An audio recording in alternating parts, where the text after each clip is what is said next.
My name is Angela Dawn Hayes, and at 29, I thought I had everything figured out in my family's logistics company here in San Antonio, Texas. We'd been running the business for over 20 years, handling freight across the state, and I was the one closing the big deals, keeping things steady while everyone else relied on me. Then my younger brother decided to destroy it all.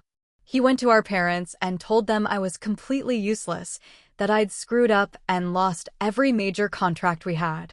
The ones worth hundreds of thousands a year that kept the whole operation afloat. They didn't ask questions. They didn't check the facts. They just believed him, called me in, and fired me on the spot. Cut my access, took my keys, and basically erased me from the company I'd helped build. 3 years later, my own business was crushing it, pulling in revenue they'd never dreamed of. And that's when they came crawling back, begging me to save their company from going under. I said no. And then I bought the whole thing out from under them and restructured it my way. If you want to know exactly how I turned their betrayal into my biggest Wednesday until the end, it's worth it. Please hit that subscribe button and turn on notifications so you never miss stories like this. It really helps the channel grow. Everything started on a Friday afternoon in the fall when I got a text from Mom telling me to come home right away because there was an important family matter. I finished up a few emails at the office, grabbed my things, and drove across San Antonio to the house where I'd grown up. The evening light was soft, the temperature pleasant enough to roll the windows down a bit, and I figured it might be something routine like planning a family barbecue or discussing company finances. When I pulled into the driveway, both my parents' cars were there along with the truck my younger brother Tyler Joseph Hayes, 26 at the time, usually drove. I walked inside and found them in the living room. My father, Richard Michael Hayes. Dad was sitting in his usual armchair looking tense. My mother, Diane Marie Hayes' mom, was on the couch beside Tyler, who had his laptop open on the coffee table. The air felt heavy right away, nothing like a casual family chat. Dad told me to take a seat and said they needed to talk about something serious involving the company. Mom stayed quiet at first, avoiding eye contact while Tyler adjusted the screen so everyone could see. He started explaining that he'd discovered issues with several major contracts I'd been handling. According to him, clients had backed out because of mistakes I'd made in pricing and terms costing us hundreds of thousands in annual revenue. He pulled up a series of emails and documents he claimed to have found in the system, complete with date, signatures, and client correspondence that painted me as incompetent. The contracts in question added up to about $450,000 a year, the backbone of our logistics operation moving freight across Texas. Tyler spoke calmly, almost regretfully, saying he'd only brought it to our parents because he couldn't ignore the damage any longer. I leaned forward to look closer, recognizing immediately that the files had been altered. Timestamps didn't match what I remembered and some quotes were completely fabricated. I told them none of it was accurate, that I had the original signed agreements and positive follow-ups from those same clients saved in my folders. I offered to log in right then and show the real records so we could sort it out together. Dad raised his hand to stop me, saying Tyler had already walked them through everything in detail and they'd seen enough. Mom finally spoke up, her voice shaky, asking how I could let things get to this point when the business was a family effort. Tyler added that the clients had specifically complained about working with me, which was why they'd pulled their accounts. The conversation shifted quickly to consequences. Dad said they couldn't risk keeping someone in a leadership role who'd caused this kind of loss, no matter the circumstances. He slid an envelope across the table containing a formal termination notice effective immediately. They needed my company badge, the work laptop I'd left in the car, and it had already revoked my access to servers' email and scheduling software. I tried again to defend myself, pointing out inconsistencies in Tyler's evidence and asking why they hadn't spoken to me first before deciding. Dad responded that the proof spoke for itself and dragging it out would only hurt the company more. He called it a lack of accountability on my part, something they couldn't tolerate in a key position. Mom stood and gave me a brief hug, saying they still cared about me, but had to protect what we'd all built over the years. Tyler closed his laptop without saying another word, avoiding my eyes completely. Snorts. By the time I stepped back outside, the reality hit hard. I'd just lost my job. my role in the family business, and any sense of trust from the people closest to me. All based on whatever story Tyler had crafted. The weeks that followed were the worst period I'd ever gone through. Heading back to the office the morning after everything blew up felt surreal, as if the building itself had changed overnight, even though nothing visible had. I parked in the same spot I'd used for years, walked through the lobby with my head down, and made my way to the corner office that had been mine. Starting the packing process was harder than expected. Sorting through drawers filled with old contract folders, removing personal touches like the motivational prints on the wall, and deciding what to keep from the supplies I'd accumulated over time. A few longtime employees stopped by the door, offering hesitant words of support or just standing there awkwardly, but most kept their distance, leaving me to finish alone in near silence before hauling the boxes to my car. That afternoon, I checked into an Airbnb I'd booked late the night before, a compact studio apartment in a residential pocket near the south side of San Antonio, where the nightly rate was low enough to buy me some breathing room. The place was clean and functional with a small kitchenette that became my base for the next week as I tried to regroup amid the shock. Mornings involved endless job searches on my laptop, updating resumes to highlight freelance availability, while afternoons often dissolved into staring at the ceiling, replaying scenarios in my head. Finances hit hard quickly. I pulled up spreadsheets to track every outgoing dollar, switched grocery runs to the cheapest chains for staples like bread, rice, and frozen vegetables, and paused all non-essential spending to preserve what little cushion remained from my final paycheck. Freelance opportunities started trickling in after I revamped my profiles on specialized platforms, focusing on short-term logistics tasks that matched my expertise. One early gig involved rerouting a delayed shipment for a local manufacturer, negotiating with carriers over the phone from the Airbnb table until the issue resolved and payment cleared a few days later. Another required driving to a warehouse on the outskirts to oversee inventory counts for an e-commerce client. The kind of hands-on work that reminded me why I'd loved the industry in the first place. Despite the lower rates, income was unpredictable, sometimes covering basics with a bit left over and other times barely scraping by, but it provided structure and a thin lifeline while I adjusted to the new reality.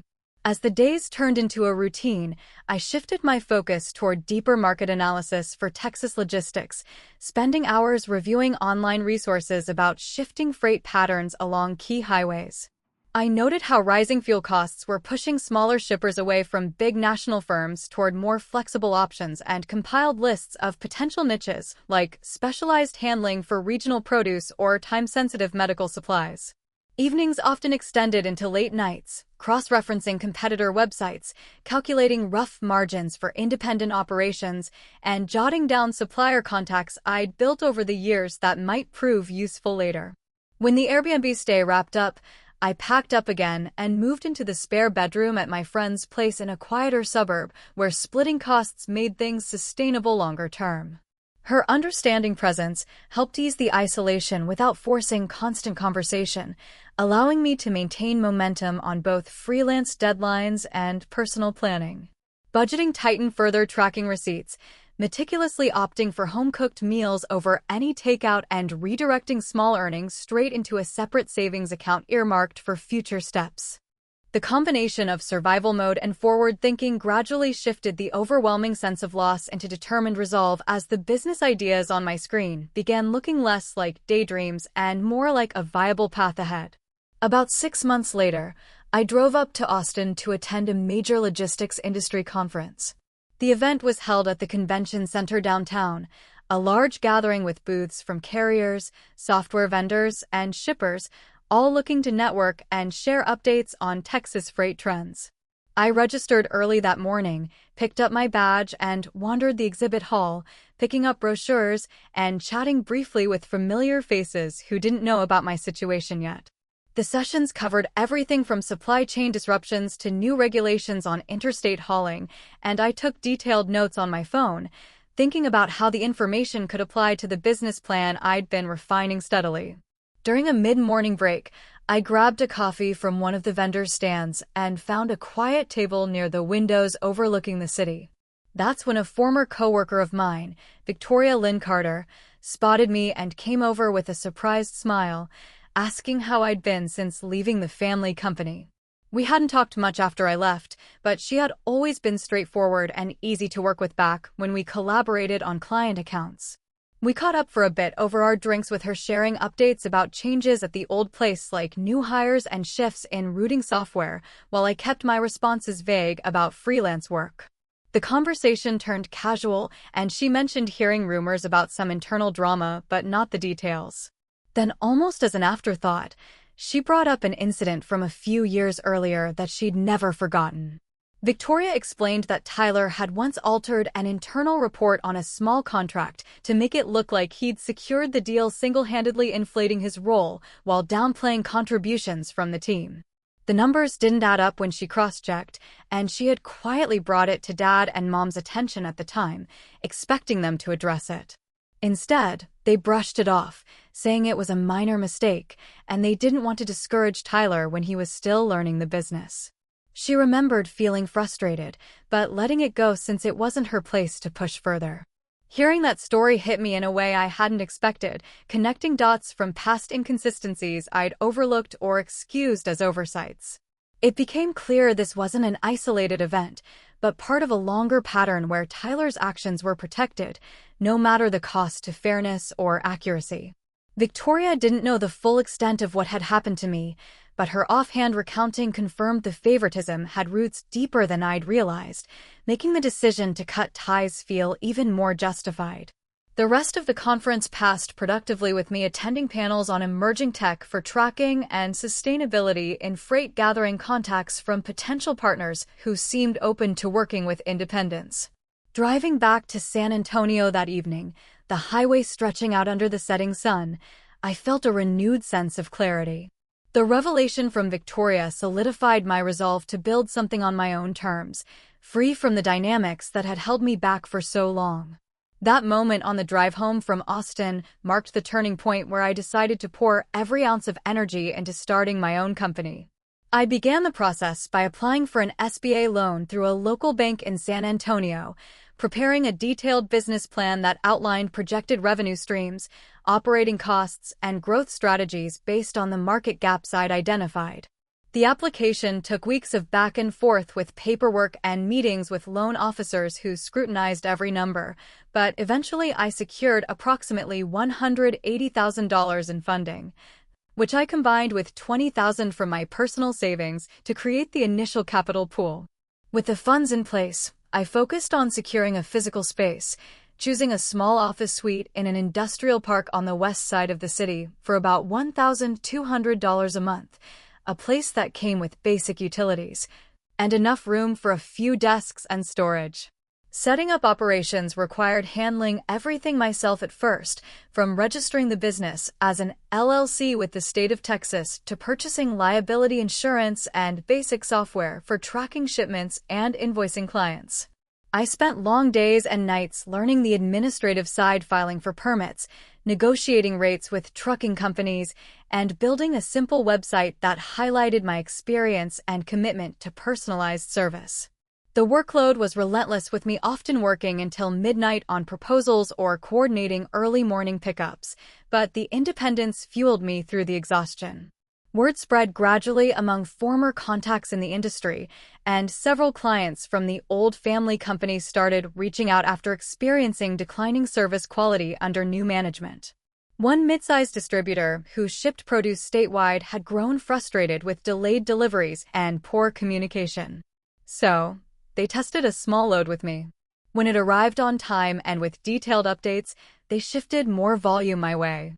Another retailer who relied on just-in-time inventory followed suit after hearing positive feedback, and soon a steady stream of referrals built momentum without any aggressive marketing. The first year was the toughest, with margins razor-thin and cash flow always a concern. But by the second year, the business stabilized as repeat clients increased. And I hired the first few employees to handle dispatching and customer service. I leased 3 trucks to expand capacity while partnering with independent drivers for flexibility on peak routes, a model that kept overhead low and allowed scaling without massive upfront costs.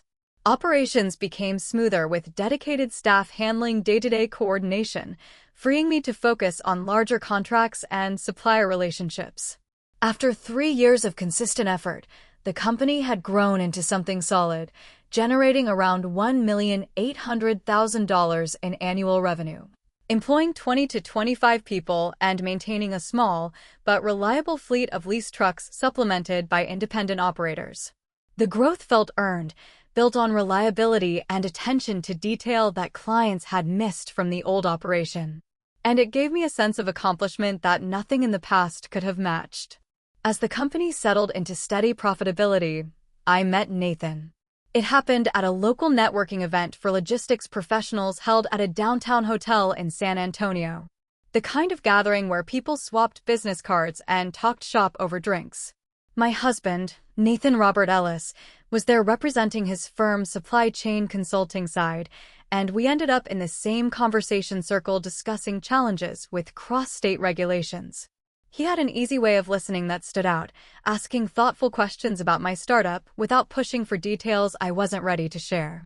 We exchanged contacts that night, and a casual coffee follow-up turned into regular dinners around the city, trying spots like barbecue joints or Tex-Mex places that felt comfortable and low pressure. Over the months, our conversations deepened naturally, covering everything from work frustrations to favorite weekend hikes along the nearby hill country trails. After dating for more than a year, I felt ready to open up about the family situation, the betrayal, the cutoff, and why I kept distance from my parents and Tyler. Nathan listened without judgment, asking gentle questions and making it clear he believed me, completely supporting my choice to protect the boundaries I'd set. That trust made all the difference, allowing the relationship to grow without the weight of doubt hanging over it. He snorts, never pressured me to reconcile or downplayed what had happened. Instead, focusing on building something positive together. When he proposed during a quiet evening walk by the river, it felt right in its simplicity, and we started planning a small, intimate wedding that matched our style.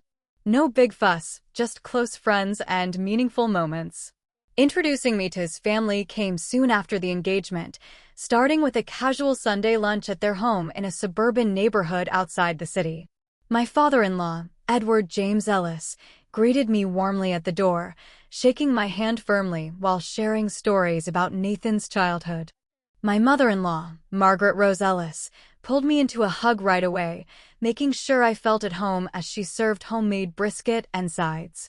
Nathan's younger brother, Brian Thomas Ellis, joined us, too, cracking jokes and talking basketball, easing any initial nervousness with his laid-back vibe. They welcomed me without reservation, asking about my business and listening attentively to the highlights I shared, all while respecting what I chose not to discuss.